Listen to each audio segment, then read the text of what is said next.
Hey, Joe, what's one of your favorite takeaways from 7 Habits of Highly Effective People by Stephen Covey?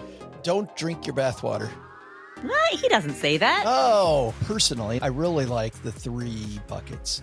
The things that we can control, the things we can influence, and the things that we can neither control nor influence. And most of us spend most of our time on things we can't control or influence. I really like reminding myself of that. That's my favorite part of it, too, although I don't think of it as 3 buckets. I simply think of it as locus of control. Is this in my locus of control or not? Yeah, that's a good one. There's another one that you cite often, and one of our callers calls you out on it. Oh, hey. Yeah, we're going to hear which one that is in a moment. Welcome to the Afford Anything podcast, the show that knows you can afford anything, not everything. This show covers 5 pillars: financial psychology, increasing your income, investing, real estate, and entrepreneurship. It's double I fire.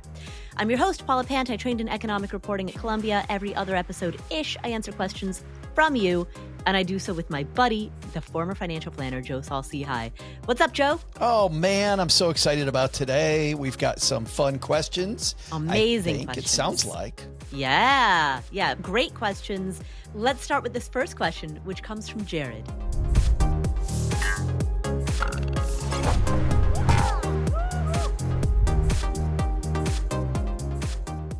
Good morning, Paula and Joe. Jared here, longtime listener, second-time caller. My question is, to what extent should I consider TIAA Traditional as part of diversifying my portfolio? I am currently 45 years old, and my net worth is approximately $1.5 million, and I am 92% allocated into stocks. I am currently comfortable with that risk profile, and I have not panic sold or anything like that with the volatility of spring 2025. As part of looking into this option, I have uncovered TIAA Traditional as something my employer provides. As I understand it, this is a 2-part product. On the front end, I put money in now. I get a minimum guaranteed return of 3%. In practice, based on historical data, it's closer to 4 to 6% per year. Then on the back end, I can convert cash value into a fixed income annuity, which over the last couple of decades has been a conversion rate of approximately 8%. Based on my research, it seems as if TIAA is well regarded and respected in this space, is rather secure as an insurance company providing annuities, and provides more generous conversion rates and guaranteed income rates than other companies. That said, this is not a traditional product for reducing volatility in terms of common research into bonds or bond funds or those types of assets. The research I have looked at, including listening to some of the guests on this podcast, suggests that annuities can be a very healthy part of a diversified portfolio. However, this is not just an annuity product. Accordingly, I'm curious what your 2 thoughts are. I think that Paula is going to focus on opportunity costs and the extent to which I, at 45, want to pre-commit my 65 or 70-year-old self to an annuity in this way, especially when we don't know what conditions will be like in 20 plus years from now. Paula tends to privilege flexibility and adaptability over long time horizons and unknown conditions. I predict that Joe is going to talk about picking up both ends of a stick.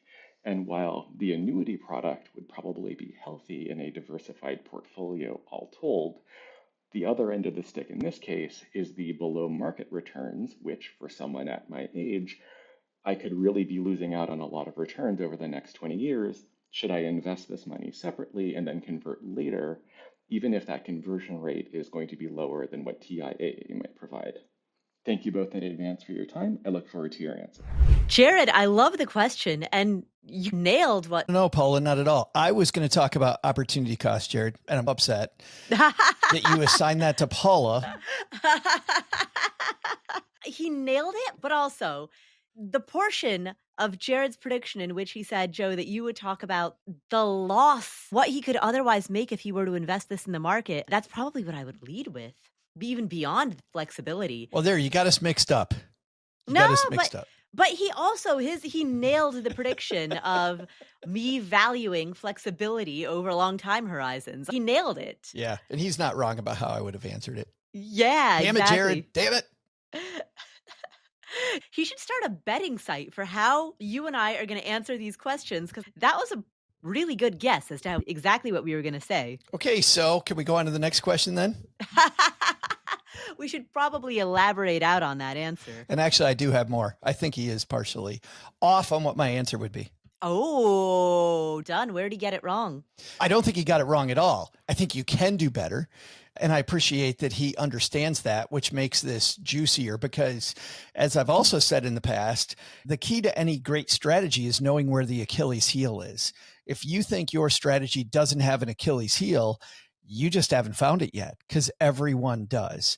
So he knows he's giving up some potential returns. Mhm. However, he does, and I love that he recognizes this in his mid 40s because an annuity does give him some other benefits that he is embracing. The first one that he talks about is this guaranteed income stream. If he builds it now, rather than worry about bonds in his portfolio, he can build this guaranteed income stream. That also is a positive and a negative. Let's talk about the positive first, because there's some positives that we never talk about when it comes to annuities and annuity payouts. An annuity payout is great because when we get Social Security, for example, Paula, we don't really think about that money. We just spend it. That's the first money in your budget in retirement. So you get your Social Security check, use that for groceries, use that for gasoline for the car. That is base level spending, and you don't question it. Should I have used that money or not? You just use it. And a problem that a lot of people have with their portfolios, study after study shows, is that we accumulate all this money and we're great savers, and then we're afraid to spend it.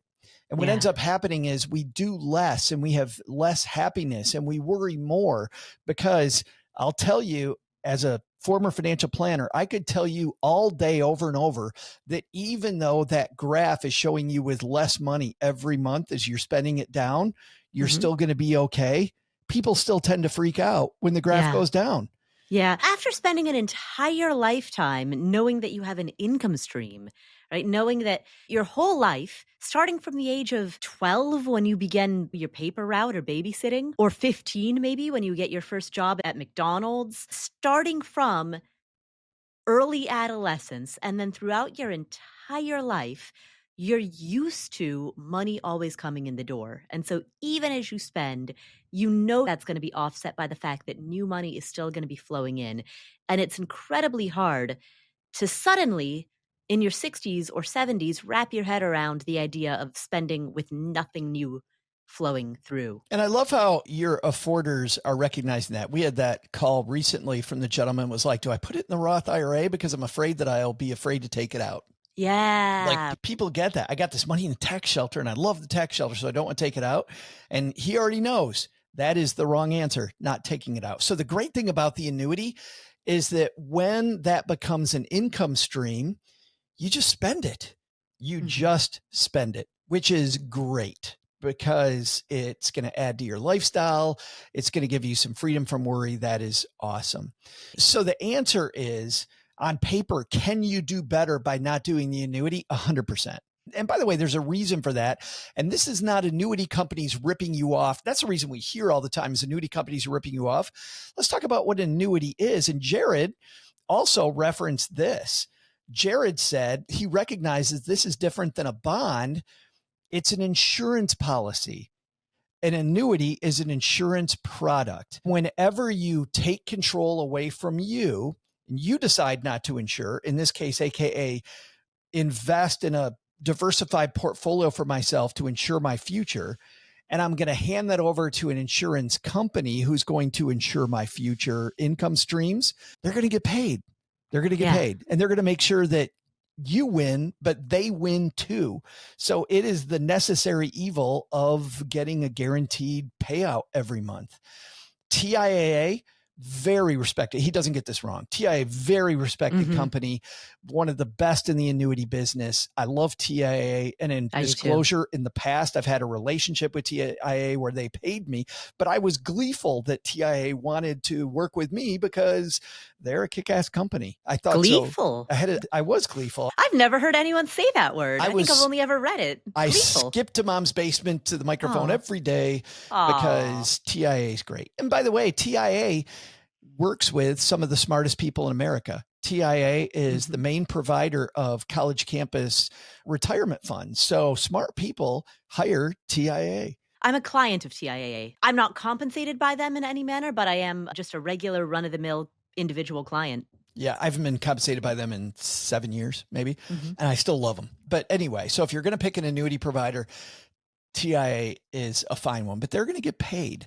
Now, the other downside, and this is a big downside that I really want to ask you about, Jared, which is tell me about your family. Tell me about your wishes beyond you. Because the big thing about annuity payouts is that there are ways that you can take this annuity payout later where some might be left for your beneficiaries. However, in most cases, the annuity dies with you. So while it can make sure that your life is free of worry, you're going to have more happiness. You're going to spend money the way that you want to without thinking about where this money's coming from, because this is just a guaranteed paycheck. At the end, your beneficiaries, I want to be clear, this is a wild generality, and I get that there are ways to make it so your beneficiaries get something, but just wide brushstrokes, they get very little or nothing. So you're making a trade also on the intergenerational wealth building when you choose an annuity. So I'd ask about that ahead of time. I don't think this is a bad way to go. I agree, Jared, this is not a bond replacement. This is just a guaranteed income stream. You can certainly say, I'm not as worried about needing money tomorrow, so I can put more of my money in a 10-year plus bucket because I have more of a guaranteed income stream coming in, which means I can be more aggressive with my stock portfolio, which is your 92% stock. So that's great already. So I'm on board with the strategy. I think it's conservative, it's beatable, but it's not bad. Yeah.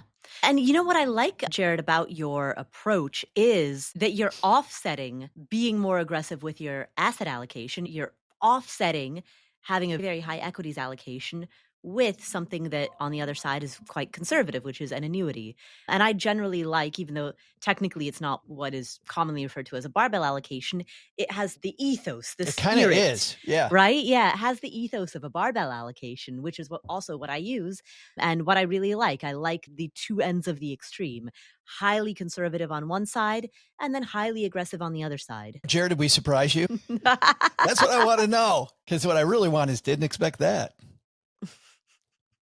Joe, I think we are just predictable. That's so annoying. No, it's great. It's continuity. We provide continuity in people's lives. And it shows moral consistency, intellectual consistency, right? That we would apply the same consistent principles to a variety of applications, to a variety of life applications. You're saying that Jared can be assured we don't have a dartboard that we use to answer these? Because if you're saying that, I got to take the dartboard down. I do think he asked about build it elsewhere. Don't do that. Don't build it elsewhere and then move it to TIAA later. Just build it at TIAA. In terms of behavioral stuff, the juice ain't going to be worth the squeeze to build up a pot of money over here and then move it to TIAA later. Don't. Just build it now. By the way, if anyone who's listening wants a deeper dive into annuities, if there's people who are listening to this going, wait, what's an annuity? Who, what, where, when, why?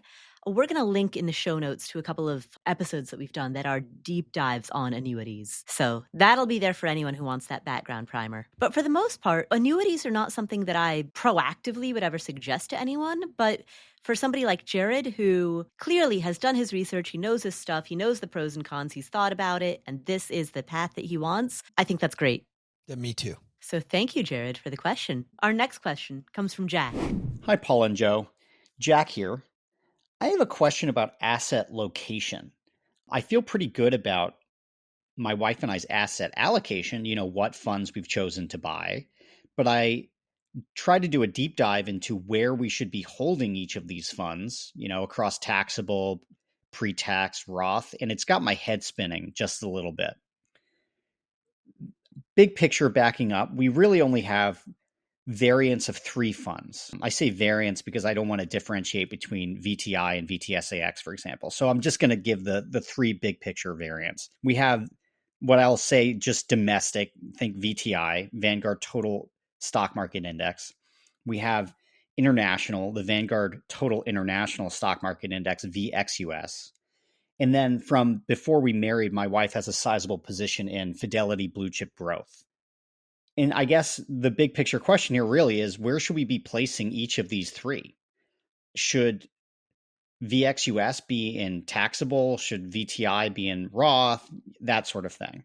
It seems that if you expect VTI to grow the best, which who knows, I guess it trades back and forth between domestic and international performing and outperforming each other and whatnot. But you would want the ones that are going to perform the best in Roth, right? But then if we don't know what's going to happen in the future, should I just put half of Roth as VTI and half of Roth as VXUS? Or should I bet on one or the other? And then when it comes to the international, it gets a little bit more gnarly because you've also got this foreign tax credit. So I guess the foreign tax credit cuts in favor of keeping VXUS in taxable accounts. Otherwise, you forfeit the tax credit. It's free money you're forfeiting. But on the other hand, VXUS is less tax efficient than VTI. So presumably based on tax efficiency, VXUS should be in your pre-tax accounts. And then, of course, we've got this Fidelity Blue Chip Growth here, which I don't really want to sell. I should say my wife and I don't really want to sell. It's my wife's. It's up to her what she does with it. I'll play her any response that you give us. But it seems to me that that's the least tax efficient of all. So if we want to keep that, we should do what we can to move it into some form of tax advantaged account. Anyway, this is kind of a big picture question, and I'd be curious for your answer on how best to go about doing this. I appreciate your time. Jack, thank you for the question. So first of all, just to summarize your question, you've got essentially 3 major asset classes, or really 2. You've got this Fidelity fund, which is a large cap growth fund. You've got a total stock market fund, which is really a large cap growth fund as well. It's the total stock market, but overall, that's also very much a large cap growth oriented fund in aggregate. And then you've got an international fund. Between the 3, the Fidelity fund is, as you've said, the least tax efficient. So that should absolutely be in a tax advantaged account. The international fund, you mentioned the foreign tax credit. The foreign tax credit is simply there to offset any taxes that you pay to a foreign country. So the foreign tax credit is there in order to keep you from double taxation, but it isn't a tax advantage in any other sense of the word. You're paying taxes to a foreign entity, and you simply get the tax credit in order to not be double taxed. So it wouldn't harm you to hold an international fund in a tax advantaged account. Because it's leveling the playing field. It's not advantageous like a Roth IRA makes it more advantageous. Right, exactly. It just makes it not suck as bad. Yeah, exactly. I think that's what the pros say. Yeah, precisely. It's not a tax credit in the it's going to lower your taxes sense of the word. Technically, it will lower your taxes, but only because you're already paying taxes to another country. So all it does is equalize. So where I would start with is, of the 3 asset classes that you named, which one would you most, if you've got to hold something in a taxable brokerage account, which one would you most want to hold in there? And of the 3 that you've mentioned, VTSAX or VTI is the one that I think is most taxable brokerage friendly. So I'd start with that as the fundamental route. I would, with one caveat, Paula. The only caveat I would put on that is I want to know what part of the game he's playing. Because if he's playing, it's time to begin withdrawing money, I think I start from a whole different rubric. But I think that if he's in asset accumulation phase, then we can really focus on just getting rid of the friction of taxes and have the freedom of worry from all these other factors that are going to also invade my thinking, because my thinking is going to be different. If you're taking money out, I'm not going to worry as much about taxes because I'm much more worried about making sure that there's more money in the right place, that it's easy to grab. But if he's in asset accumulation phase, 100%, just line these up with the most efficient things outside in the brokerage. And then really, to me, I don't know, how do you feel about the Roth and the pre-tax? The Fidelity Fund has 22% turnover. I looked it up. Fidelity Fund has high turnover. It seems to me as though of the three that he's mentioned, that is likely the least tax efficient holding. So that's the one that I would bias towards putting into the Roth. It's also a large cap growth fund. Why parsing the Roth versus the pre-tax? So to his point, we historically, at least in the last 10 years, we have not seen a whole lot of appreciation come from international stocks. And we don't know, to a certain extent, it's a guessing game as to how well international will perform over the next 20, 30 years, for as long as he's in the accumulation phase. And even once he enters the drawdown phase, he's still going to be holding it for another 20, 30 years. So over the span of their investable lifetime as a couple, there's a guessing game of how well international stocks will perform. But if we operate on the assumption that a large cap growth fund, whether it's an index fund like VTSAX, VT, or ETF like VTI, or whether it's the Fidelity Fund, I would want that large cap growth fund to be placed in a Roth. And given that he has two large cap growth funds, he's got, I'll just say VTSAX, VTI, and then he's got Fidelity. So then the question is, which one of these two should go Roth, and then which one of these two should go taxable? Between the two, I would go VTSAX, VTI taxable, and VTSAX and Fidelity I Roth. see. You're not thinking Roth versus pre-tax. You're thinking Roth versus taxable. Yeah. Yeah. Agreed. Yeah, because with Roth, and just to widen this out so that everyone understands the logic behind this, with a Roth account, all your growth, all your appreciation and your dividends and your capital gains are all tax exempt. So whatever is going to grow the most is what you want in that Roth. And with a taxable account, you pay taxes on the turnover. You pay taxes on that churn. So whatever is going to generate the least amount of turnover and churn, you want to put in the taxable. And that's why of the two large cap growth funds, the one that creates the least amount of turnover and churn, which is VTSAX VTI, that one goes in the taxable account. Large cap growth is likely going to see the greatest rise in value over time. So the other large cap growth fund, the one that has more turnover and more churn, which is Fidelity, that goes in Roth. That just leaves international left over, and it leaves the pre-tax position left over. I think the interesting part of this is, and this is going to come as a shock to no one, is looking at the future. Like, where do we end up with these things? And if we don't want to predict, then having international and the U.S. large company in both the Roth and in the pre-tax makes perfect sense to me, to have some of both. However, obviously, the more you do that, the more that increases complexity. We don't know, because it's ahead of time, how much that juice is worth the squeeze. I'll tell you in 20 years whether it was worth it or not to put those in the same account so that I have the same asset allocation in both. I would certainly introduce more of that complexity when I'm putting my withdrawal strategy together during my retirement years. Then I think it's just a necessary evil. But ahead of time, do you do it? Do you not do it? I can go either way on that, Paula. Yeah, he sounds like he and his wife are both going to be earning an income for quite a while. The impression I got from the question is that they're nowhere near even thinking about withdrawal. But I can still see doing that. I can still see putting them both in, because the goal is going to be to give ourselves tax flexibility later. Mm-hmm. And if one of these accounts outgrows the other by a ton, then I end up with less flexibility to do whatever the heck I want. My strategy becomes pretty apparent just based on whatever serendipity happened in the markets. But given the fact that there are some stringent contribution limits on how much you can put into a Roth, and there are, relatively speaking, more generous contribution limits as to how much you can put into pre-tax positions. Well, you're assuming that he can't do the Roth as a 401k, as a workplace retirement plan. Well, even if he could do 401k Roth, like a Roth I-401k, for example, or a Roth 401k, even if he could, the employer position, the employer match is still going to go pre-tax. Pre-tax, right. So he's still going to have some pre-tax. Yeah, exactly. So given the restrictions around how much a person can put into Roth, it makes sense that you would want to drive as much growth in Roth as possible, because your ability to grow that account through contributions is so limited. Whereas you have many more options to grow your accounts in a pre-tax position.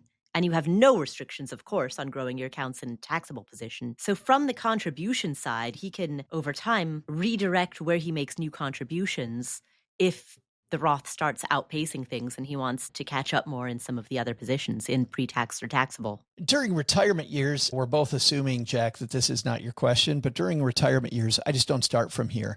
My goal is to start with the strategy that is an all-weather portfolio that I can be assured that I'm going to do the least damage to my portfolio when I'm taking money out. And then step two is I'm going to make that as tax efficient as possible. And that's going to change from person to person. And we covered that on a previous episode, much more in depth, but I'd go back and listen to that, our discussion about how to set that up. I should say that as we have this discussion over Jack's asset location, we don't know the size of each of these positions. And we don't know what his ability or his desire is to switch money around between different types of accounts. We're talking about 3 assets, one of which is VTSAX VTI, one of which is Total International, and one of which is this Fidelity Fund, which is a large growth fund. So we're talking in broad strokes about 3 different types of investments and 3 different types of accounts. But we're having this discussion without knowing how much he can place in each account. So we're having the discussion broadly in a manner that assigns 1-to-1. And so to your point, Joe, to the extent that he can split some of these up, that's even better. But I think to start, since his question was about asset location, we start with this initial framework of 1-to-1. Agreed. Just to get a sense of all else being equal, we like this type of asset in this type of account. We'll start with pairing the puzzle pieces together. Red pairs with blue, yellow pairs with green. We'll start with just pairing these together. And then to the extent that you can split that. We'll fancify it. Yeah. And now red pairs with mostly blue but a smidge of green. Yellow pairs with mostly green but a smidge of purple. So I say that just to be clear that we're not advocating only holding one type of asset in one type of account. It's just an initial framework in order to establish the preferences. Thank you, Jack, for the question. Joe, you've developed a bit of a reputation on this show for being Mr. Efficient Frontier. Oh, boy. Yeah, it's true. It's true. And we were talking earlier about the term efficient frontier can be a little off-putting to a beginner. A little?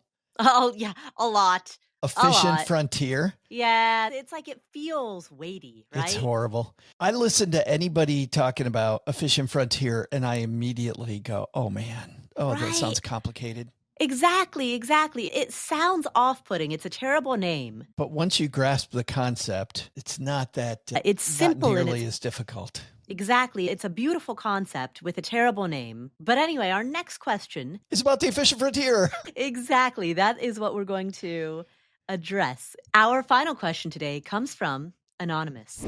Good morning, Paula and Joe. I'm going to be anonymous at this point. I just want to ask a question related to the efficient frontier. I know you covered a lot about it, and I've been trying to figure out how to merge the efficient frontier with the TSP Thrift Savings Plan for the government employees and military. We only have a very limited amount of funds or ETFs, equivalent funds that we can invest in. And I can't seem to find anything or any way to reduce risk without reducing the return significantly by combining the C fund, the F fund, and the I fund.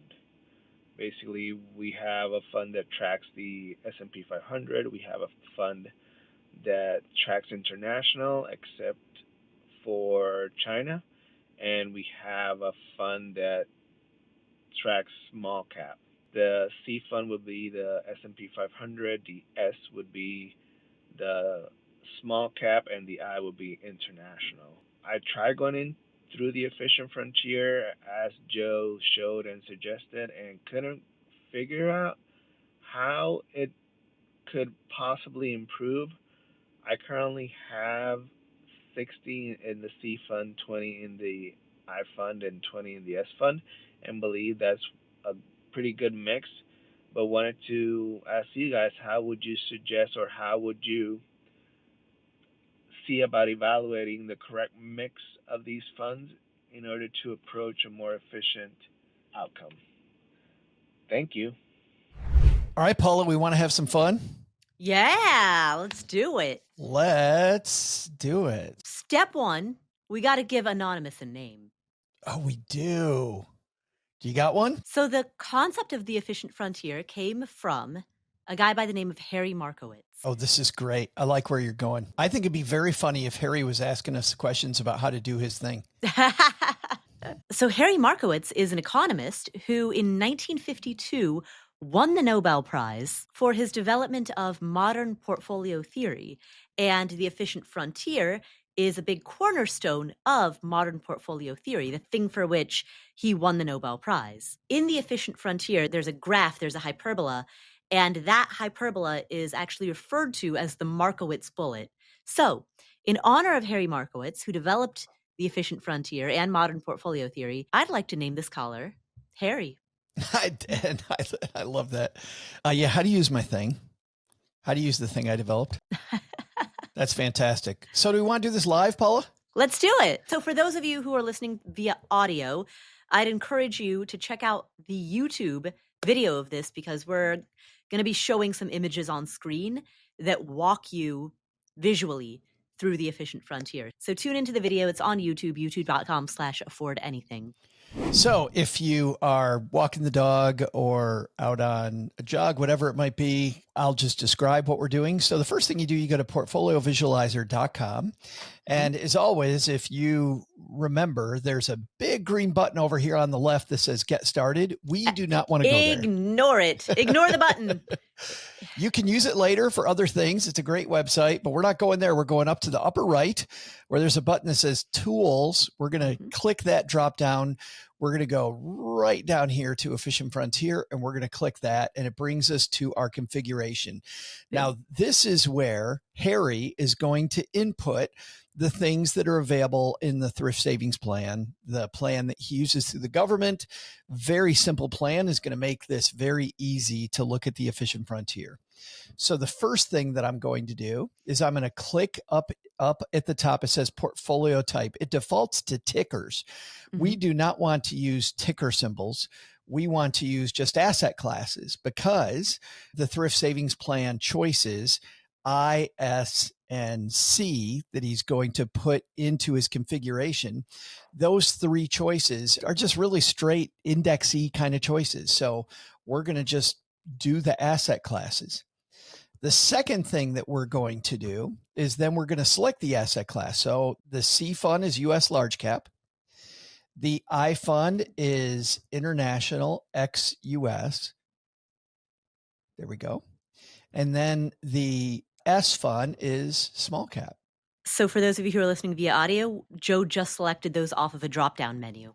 Yeah, there's a bunch of different asset classes, and I just chose those three because those are all that are available. So here's what the software does. What I just told it is, I don't want you to give me actual funds. I want you to give me the asset class. And the I is an asset class. The S is an asset class because it's small companies. The I is international companies, and the C is big companies. So I just told it, just look at those three and make it as efficient as you possibly can. Historically, from 1985 on is what this says. Going back up to the top, there's a drop down for start year. It put 1985. You know what, Paula? Mm-hmm. Just for fun, let's move that. Let's see if it'll give us data all the way back to 1972. Because if it will give us longer term data, that's going to be even better. Who doesn't like more data? Here we go. So I'm going to click down at the bottom. There's a button that says view. I'm going to click view, and there it is. Now, he said right now, he's now 60, 20, 20. And so here is the efficient frontier. So we have this kind of arcing line. It doesn't arc a ton because we're just using three asset classes. We're not using any bonds. So it's going to start off at a fairly high rate of return and then go up. But if I peg this at looking for an 11% historical rate of return, there it is. He's going to be 78% US large cap and 21% international. So he's going to be closer to 80-20 and get rid of the small cap altogether. And by the way, the reason for this is, and this is also interesting, that even though this goes back to 1986, we put in 1972, but one of these, Portfolio Visualizer, only has data from 1986. So it will default to the closest year to today for whatever asset classes we look at. So I want to make sure what I'm looking at. So this is 86 to 2025. That's as far back as this goes. And as I've said before, this is a limitation of this particular program, is that they have limited data sets. All the data sets for all these different asset classes don't go back as far as I would like. However, this is going to get me in the ballpark. So if I look at an 11% rate of return, there it is, 78 and 22%. Now, what's also interesting about this is this also, even though it's 86 to 2025, I really like the idea of having 3 funds instead of having 2. CFPs will tell you that for better diversification might not have been historically as efficient, but the case for small cap value, you can look at some of the research done by Paul Merriman and others, shows that small cap value is worth being in. Right. So it doesn't give it to me on the efficient frontier. It tells me, don't be there. And I go, you know what? I want to be there. So what I can do is I can go back up to the top. So I'm going to flip back up to where I originally put in those 3 asset classes. You're going to put in a minimum allocation, aren't you? And I'm going to say, let's say, give me at least 10% small cap. Now I could make that 20, but realize the more I tell it has to do, it's already telling me this is not as efficient as it could be, but I'm going to tell it, let's go 10. And I'm going to view. So you put in 10% minimum. And now notice if I use just large cap, it's telling me it's above the efficient frontier. I get it. I understand why, because I hardwired it. And now I pretty much at that 11% return number, now I'm at 70, 20, 10. So I would say already, Harry, you clearly are not that far off. 70, 20, 10 is what I would probably use. And you're at 60, 20, 20. So the answer is you are pretty damn close. And the cool thing is, using the science-backed approach of the efficient frontier, I think you can high-five yourself and go, are you comfortable leaving it there? Sure. If you want to put in 20%, which would be hardwired, I'm now going to change that 10 to 20. I'm going to go back in and look at the 3 of these together. And at 11%, it's telling me 60, 20, 20. It's telling me exactly what you have. So the answer is we can get there, Harry, doing what you asked. This just verified that you're pretty damn close. So here's a question, Joe. In Harry's case, he has limitations on the asset classes that he can invest in. What would a person do if they are invested in Vanguard, where they have just a wide array of asset classes that they can choose from? Sure. Then I go back to what we did during our training, and hopefully, Paul, you can link to that. But what I generally like is large value, large growth. Instead of just large cap, let's use both of those. Let's put in mid value, mid growth, small value, small growth. We're going to put in commodities, which will be, I can use commodities, precious metals, or gold. Of those 3, I can use any of the 3 I want. I'm going to go with commodities. Simply because it's the widest ranging? It is the widest ranging, but that will include gold and precious metals. We're going to put in real estate in the form of a REIT.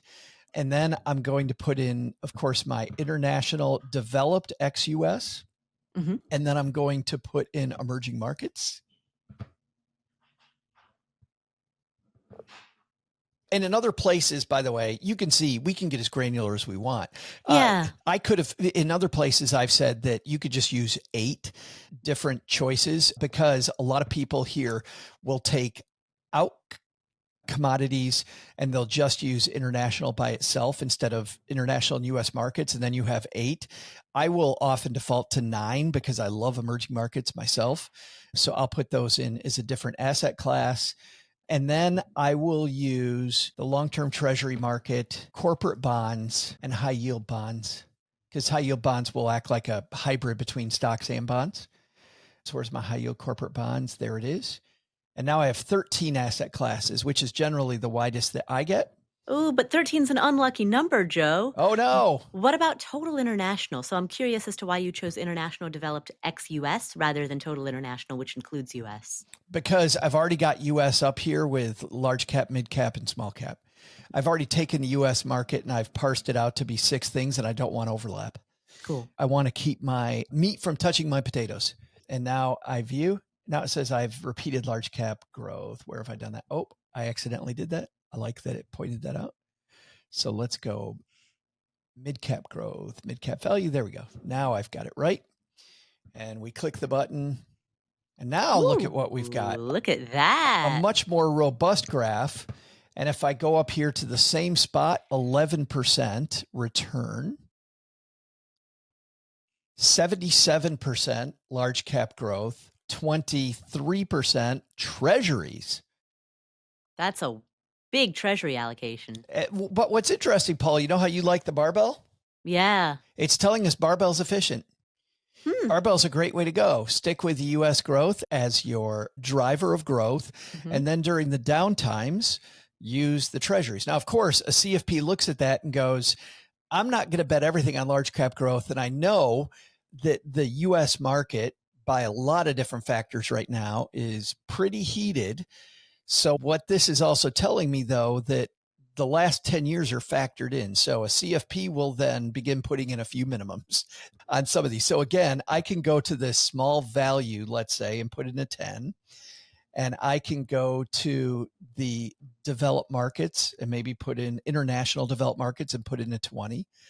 Emerging markets, I like a number that's either 5 or 10. So now I can default to, I'm going to add in those. You can, again, do whatever you want.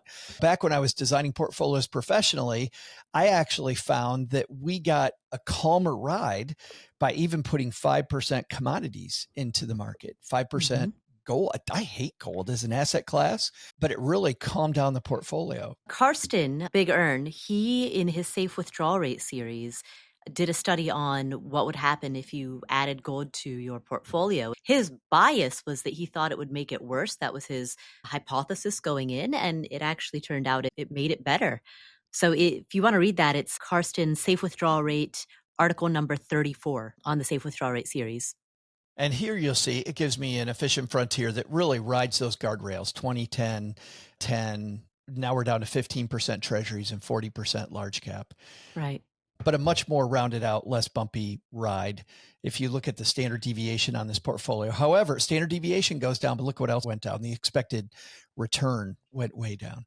Yeah. So Joe, on this hyperbola, the Markowitz hyperbola that we're looking at, what portion of the hyperbola do we want to be on? Great question. We want to begin with the end in mind. So for me, starting with an 8% return or a 9% return versus the more delicious 11, really for my planning is a better place to be. But part of that's because I'm 57 years old, right? If I was younger, I would go higher up. But I think if I start with what return do I want to set my goal at, and then work from there backward, I think is the way to be. So before I hit the efficient frontier, I go, you know what? I'm looking for 8. And then I go to 8 and I see what 8 gives me. So I don't begin with efficient frontier. I begin with my financial plan and what rate of return. Because if you remember, for people that have heard me talk before about this, there are 3 different levers that I have. Lever number 1 is how much money am I going to save? Lever 2 is what return do I expect that money to earn? Lever 3 is how much money do I need for the goal? And I can adjust either any of those levers. And frankly, part of that, how much money do I need, is also the timing of the goal, right? So I can push the timing back on that goal. I can pull it forward. That's going to make me need to save more aggressively or get a higher rate of return. I could lower the amount that I need overall. I'm only going to buy X house versus Y house that was bigger. I'm going to lower what the goal expectation was, or I raise the goal. I can save more. I can save less. I can look for a higher return or a lower return. And each of those have problems, right? If I raise the amount that I need to save, then I'm living on less today. I don't know if I'm going to show up 20 years from now. Why am I going to save all my money for a future that I don't know is going to exist? When it comes to the return portion, If I set my expectation at 10, look at the standard deviation goes up, which means there's a bigger chance I won't get that. I'm throwing darts at a much wider dartboard than I am as I go down the efficient frontier. My standard deviation is less and less. So there it is, the efficient frontier in action. It actually, what it shows me is that Harry is not wrong. Harry, you're not far off. You're very close to what I would do. I would be more of a 70-20-10, but 60-20-20. Yeah. Okay. Great. Joe, conceptually, as we look at this graph, and again, for those of you who are listening via audio, I encourage you to check out the YouTube video. Visually, as we look at this graph, if there are some asset classes that are above the efficient frontier, others are below the efficient frontier, what does it mean for an asset class to be above or below this hyperbola? Left to its own devices without any input from my hand, if I just put everything in the efficient frontier, Paula, no asset class is above the efficient frontier. There is no such thing. So if I just let the software do what it will do, they'll all be below. The only time you will see an asset above the efficient frontier is when I've put, nope, I want a minimum weight like we did of 10% into small cap. I'm telling the software to do that. When the software then gives me back then a return that shows something then in that graph above the efficient frontier, it's literally the software going, in this case, it truly is literal. The man's holding me down. The man being Joe Saul-Sehy is holding me down because the software is telling me, I think this historically has been more efficient if you didn't do the small cap or if you didn't do the international to that degree or the bonds or whatever it is. But CFPs looking at reversion to the mean, looking at point in time, looking at a safer withdrawal strategy, because we'll look at other things, Right. not just efficiency as we get closer to retirement. And so as we put these constraints in, it literally, in this case, is saying the man's holding me down. Joe's holding me down. So functionally, if something's above the efficient frontier, it means it could be more efficient. It could be that, but by virtue of putting in these additional weights, we're not getting to that most efficient place. That's right. By contrast, when something is below the efficient frontier, it fundamentally means the returns just aren't commensurate with the risk. That's right. And the ones that scare me the most are when they're inefficient and right on the graph, because it means I'm getting a lot more volatility and I'm getting risk that isn't worth the risk.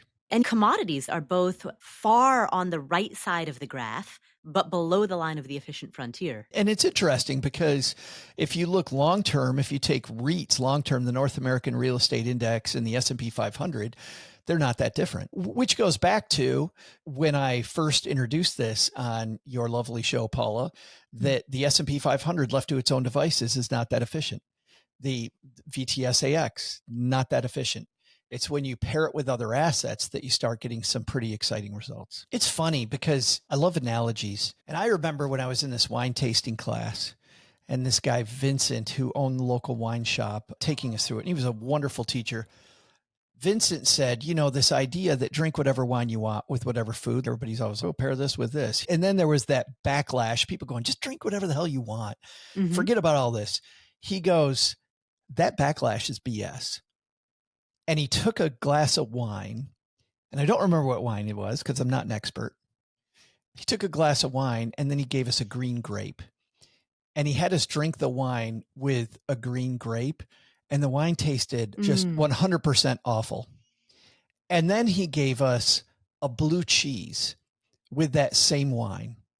And I ate the blue cheese then with that wine. And the wine was flipping amazing. It was incredible. It was so good.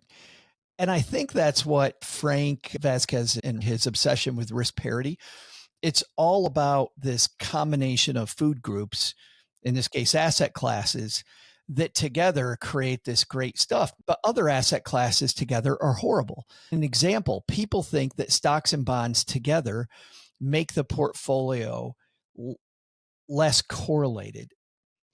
Stocks and bonds have a fair amount of correlation still to each other. They're not necessarily negatively correlated. So we saw this in 2007, 2008, right? When the stock market and the bond market both fell at the same time. Now, what's interesting is that there's a much more negative correlation with the commodities market, which is why a little bit of commodities is like a nice calming factor. This is actually a great analogy because gold, 8 times more volatile in an average day than the stock market. But you put a little bit of gold into a stock portfolio, like we talked about earlier, Paula, it calms it down. Left to its own devices, it's not calm at all. But paired with a stock portfolio, your overall number on the top line gets smoother. It's fascinating how you can put these things together in a way that makes sense. Just like Vincent said, do whatever you want. I feel like VTSAX is that. Do whatever you want. Just do whatever you want. The experts will go, no, don't do whatever you want. And you told me, Joe, a sad story about someone who had been with his financial advisor, invested along the efficient frontier, but then heard all of the media, the Reddit threads. In this case, it was the online communities. Yeah. Favorite thing people do in online communities is go fire your financial advisor. If you say the 2 words financial advisor in an online forum, there will be 10 people that immediately say fire them. Immediately say fire them. Not even asking you, are they good, bad, they whatever, fire them. And the straw man argument they bring up is you're smart enough to do this yourself. And I want to be clear, you are smart enough to do this yourself. They are not wrong. They are not at all wrong. But when I was a financial planner, the through line that I noticed of smart people was they surrounded themselves with really smart people. And every athlete has a coach. It is so amazing. Just surround yourself with smart people is a life guideline. It doesn't have to be CFP where you're paying them $1 bajillion and they're investing it doesn't have to be just surround yourself with smart people. So the idea of financial advisor, fire them because you're smart enough, that's not a reason to fire them. Now, there may be plenty of reasons to fire them, but the fact that you're smart enough is not the argument. Of course you're smart enough. And then the second thing that they say is your portfolio is too complex. Just go read The Simple Path to Wealth and VTSAX. And my response to that is VTSAX is a wonderful place to be when you're not dealing with a lot of money. When you're not dealing with much money, it's a beautiful place to be. There are significant repercussions to being in VTSAX later, AKA you're losing a ton of money with almost no more work. And look at how quickly I went in and looked at Harry's asset allocation on the efficient frontier. There is a learning curve. Somebody online was busting me saying, this is very complicated. It took Joe a while to explain it. Yes, it does. It's like driver's training takes several weeks, but once you know how to drive a car, like you just jump in and go. So I agree with the person. They're like, no, this is more complicated than Joe's making it because it took him forever to explain how it works. Yes, correct. But once you know how it works, look how quickly I went, boop, nope. You know what, Harry? You got it. You're good. You are close enough that science has proven you very right.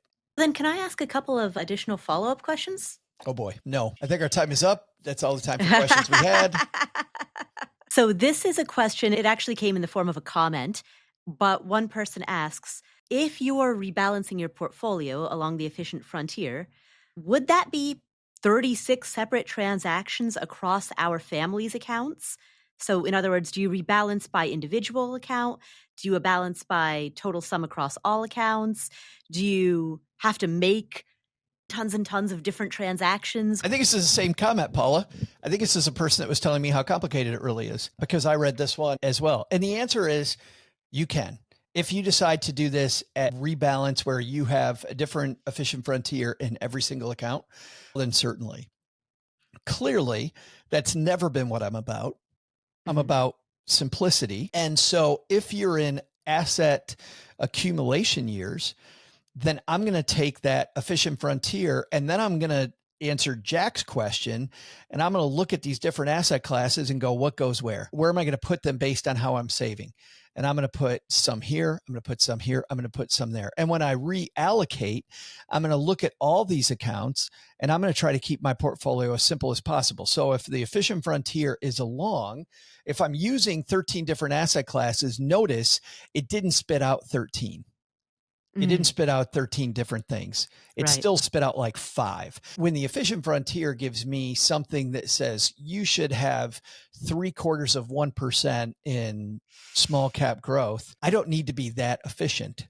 I get rid of that and I add it to another area. I also don't do 0.75 or 16.75. I go 17. Call me crazy. Or I might even go even crazier and go 15 or 20. You know what I mean? You round it to the nearest whole number, or you round it to the nearest 5. I want to be close. I do not have to be incredibly scientifically specific because the efficient frontier drifts every year anyway. As we get new data, it drifts. Right now, as everybody knows, we talked about this before. If you've listened to us, you know that large cap growth has been driving the bus for the last 10 years. And so this efficient frontier tool defaults to as much large cap growth as you possibly can, which is why we put in some minimum weights, because we're already seeing this year some reversion to the mean, right? With large cap growth doing worse and international funds finally showing up. Where have you been, international? But now notice what the efficient frontier is showing us now that it didn't show us a few months ago. Hey, you're better off having a little bit of international. The answer to that is you're going to end up with 5, maybe 6 categories. If you're in retirement, you may have more because of the fact that you're doing these separate buckets. But the answer is yes, you can. And I think they're using hyperbole as when they're talking about the number of different transactions. I guess depending on how many, let's say you've got 6 different accounts with 6 funds in each account, say a married couple. So each individual has 3 accounts with 6 funds per account. Right. So there's a total of 36. And my rebalancing is not going to include every single one of those, because what you're also going to find is when I rebalance, I need to rebalance my large cap by, let's say, $5,000. I need to add or subtract. I'm just going to add or subtract it in whichever account makes the most sense. So I'm going to subtract it in this account. Guess what I'm going to do? I'm going to rebalance in that same account then into the other fund. So while I may have 36 different accounts, I'm only actually making the transaction in 2. You mean you've got 36 funds, but you're only making the transaction in 2 of the accounts? Yeah, because rebalancing does not mean that I'm going to have transactions in every single account. I'm going to do the rebalancing in just one place. It's a great question. And I saw that online, and I think it was on Apple Podcast, which frustrates the hell out of me because it's the one place I can't reply. We can reply on Spotify, which I love. We have great discussions for Stacking Benjamins on Spotify. People write to me. That's crazy talking to the person, but people write to me, Joe at Stacking Benjamins, and ask me these questions. When I see it in our different online forums in the Afford Anything Facebook group, I've answered people directly there. Apple's the one place I cannot answer your concern. So you and I are different, Joe, in that you're very good at checking social media. I am mostly off of social media, so I... Good for you. That doesn't mean I'm good. That means I'm tortured. Because OG's done the same thing. He is largely done. I stay off of social media for the sake of my focus, my mental health, my ability to work. But I do value it as a place to interact with the community. But there's limits to what I can and can't do. And I have chosen to mostly stay off of social media these days. Yeah. And I truly enjoy the one-on-one interactions. I frankly don't like Apple because I can't have a conversation with you. I just have to read it and go, man, I wish that you would have put this someplace where we could have a chat, because this sounds like somebody that really wants to chat with me about what I really meant. But I do like the feedback. I like the fact that I wasn't as thorough as maybe I should have been.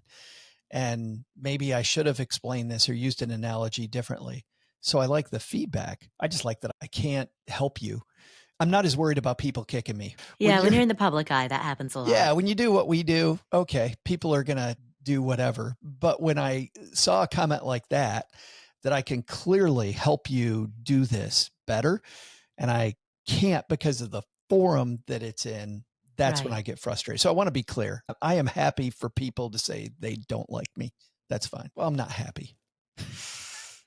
You get what I mean. I like you, Joe. Thank you. That's why I keep showing up. Yeah, and I think what we're both trying to do is introduce the notion of the efficient frontier to an audience in a way that communicates that diversification in your portfolio is important.